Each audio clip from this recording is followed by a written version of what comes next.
I will not examine live-in girlfriend arrangements, as these are not strategically viable. A man could get hosed by common law marriage, at least in the United States, if he does this. Don't let a woman move in with you.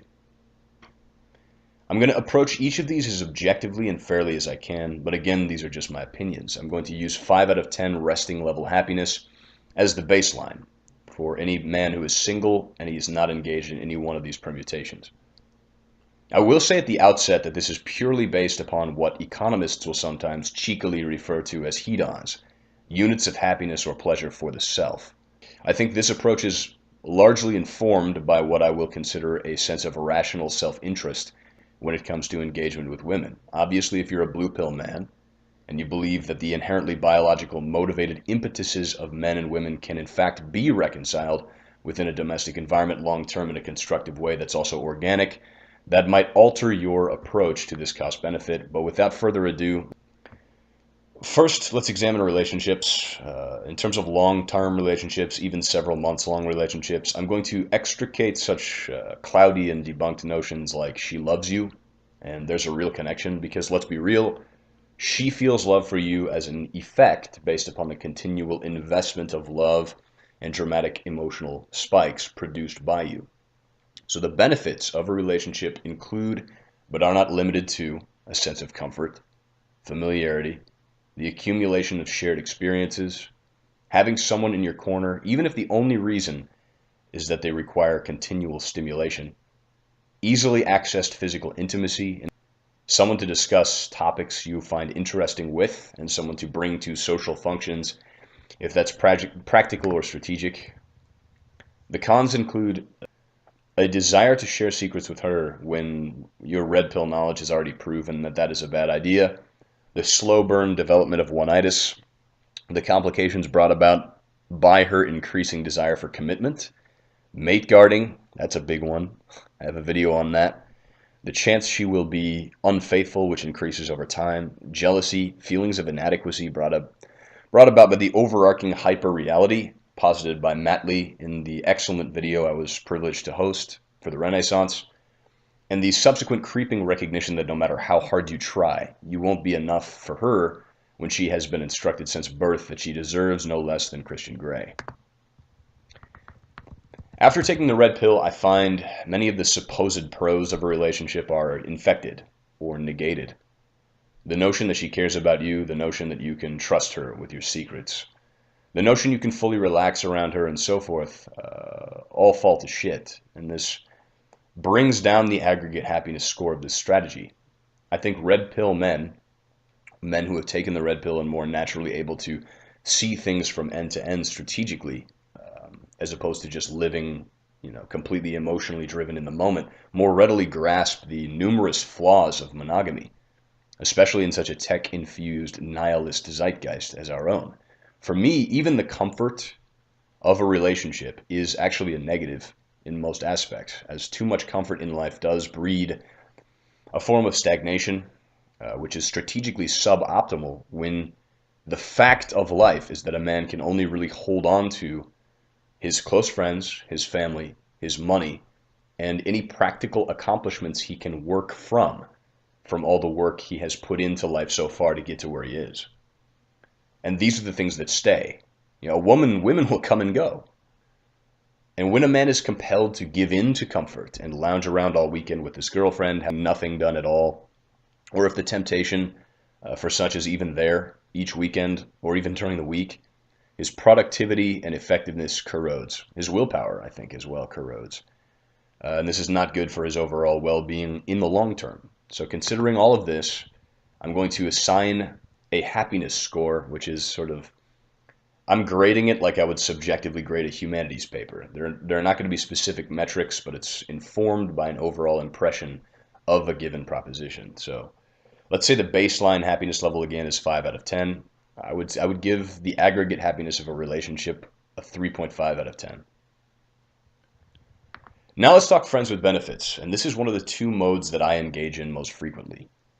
The pros are many. They include friendship, intimacy, coupled with interesting conversation, good sex, an actual desire to be around the person, fostered by the natural distance of not being in close quarter relationship. The knowledge that both of you want to be there, freely bestowed female affection, fun times and adventure, very low drama, and long-term reliable stability. And I think probably one of the most important things is the sustainable long-term access to sex, given that she's not with a boyfriend or whatever. Cons include a relatively increased risk of false allegations if things go sour compared to what a relationship might be. Short-term instability, she could fall for a new guy or whatever. A sense of incompleteness, like, oh, she's so great, I wish I could have more with this woman. Potential one-itis development, the utilization of a lot of patience for the times, when you're thinking about her maybe, but you're not around her. That is offset by, as Rollo Tomasi in the PUA community would call, spinning plates, having multiple of these. I'll get into that later. And the knowledge that you still have to maintain the attraction dynamic, which means being willing to cut off the relationship forever if she ever begins giving you too much shit. Overall, I love the friends with benefits approach. I love it. I approach fostering friends with benefits in terms of it being a very long-term strategy. So I ask very little of each of my friends with benefits except that they be themselves and have a good time. The conversation is always good because it's friends I have. They're essentially female friends, so I like them initially, and then if the sexual dynamic is something that she and I both would like to act upon, then that's great. It's a natural process. It's organic. It's very low drama, and I maintain it that way. Each friends with benefits, if treated just as a friend, never asked much of, can potentially be friends with benefits for life. I think the most important part is never to act on any natural jealousy which arises, and to essentially be playing second fiddle to any men that she has in her life that are more of the quick spike. They're the more of the, this is the one she's currently deeply, madly in love with or infatuated with. You just have to be patient while that kind of like becomes decayed over time by entropy until it all falls to shit, and then you'd be the man in the middle again. So there is the long-term risk, of course, that she'll want to get married and then she'll never get divorced, but I don't think that'll hold out. And regardless, you've still got a friend. I mean, another cool thing about friends with benefits is you actually care about these people. They're all close to you, and they're your friends. They're not just, some schmuck.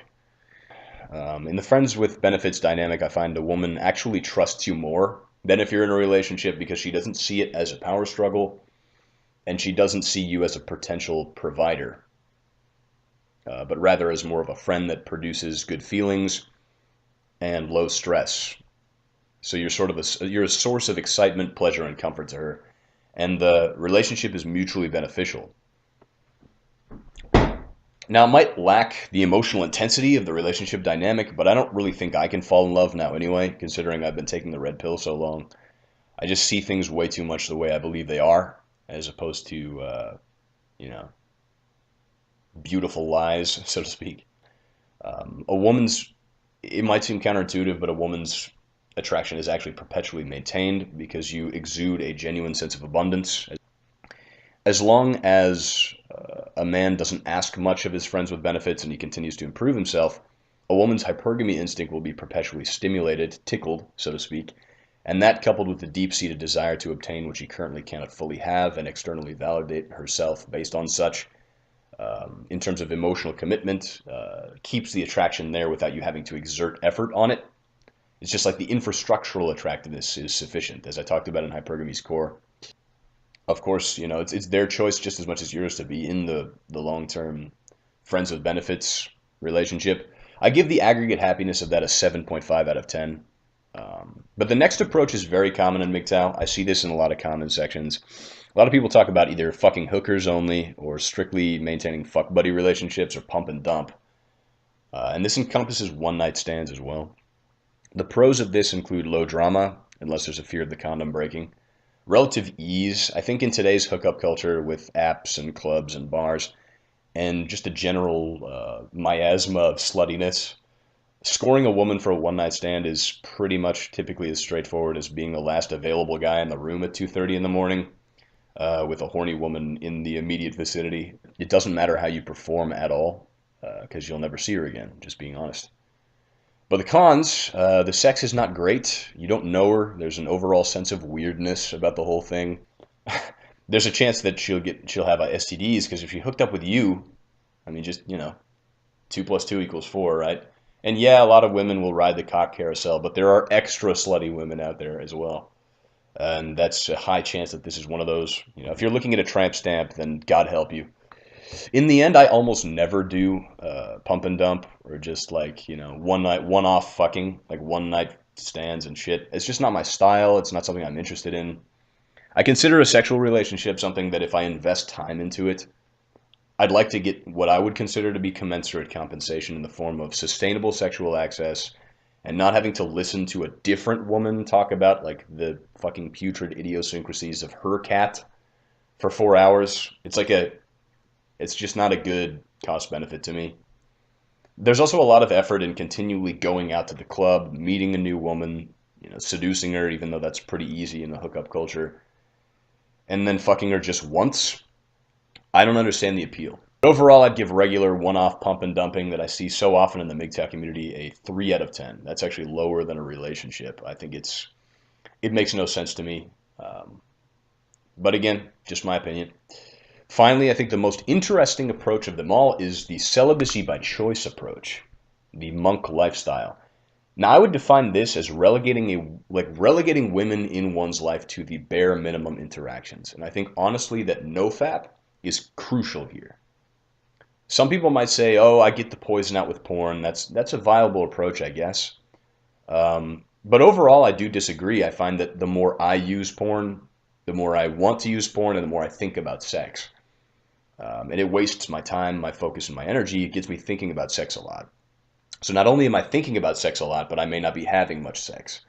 And that's not great. I think the highest form of the monk lifestyle is actually abstinence or celibacy by choice, and then the transmogrification of that sexual energy towards goals. Something that's either strategically optimal or something that's inventive or creative. Because I've gone stretches where I've been completely monk. I've said, no more women, no more sex, no more none of that stuff. I'm going to get shit done now. I combined that with nutrition and lifting weights and was just really, I enjoyed those periods. Like the productivity and the effectiveness is unrivaled in those periods. It's just something you've got to try for yourself. It's like I said in my NoFap video, complex stuff becomes simple. Problems are easily solvable. One becomes brimming with focused energy, and then that focus is given entirely to a given pursuit, whether that be the next promotion, working on a novel, thinking about new concepts, or just in general taking charge of one's life and manifesting their creative designs. I think it's remarkable. The monk lifestyle combined with nofap and cutting out porn and nutrition and lifting. And high intensity interval training. All that stuff together is just fantastic. But the irony is that once one has fully, genuinely prioritized other interests over their interest in women, a woman begins to find that man attractive, like highly attractive, and then they begin to pursue him. He becomes one of this, the top 20% you hear talked about a lot, regardless of who he was. And the longer a man goes with this celibacy by choice, the more women are going to essentially shit test him, like the universe is giving him this massive shit test. Can you continue to ignore these women and keep your focus, or will you eventually sort of give in, so to speak? And I think it's the times that I've truly held to the principles, gone those long stretches of time with nofap and just pursuing my goals, that I have been happiest in my life. It's really unquestionable, honestly. So I give active celibacy by choice and then the determined pursuit of goals. That lifestyle, I give it a solid 8 out of 10. With the caveat that it will lead to opportunities to get laid and then fall from the high place that can really only, I think, be reached by piling that sort of effort upon effort. But overall, I think periods of celibacy by choice, the times in your life when failure is not an option and you need to succeed, if you couple that with a really calm, patient, gradual, long-term accumulation of friends with benefits, never cutting them off, being really patient with them, unless they give you a bunch of shit, that's the optimal combination, I think, for maximizing one's happiness. And it's the approach that I currently adopt. Let me know in the comments section how you would break each of these 4 down and why.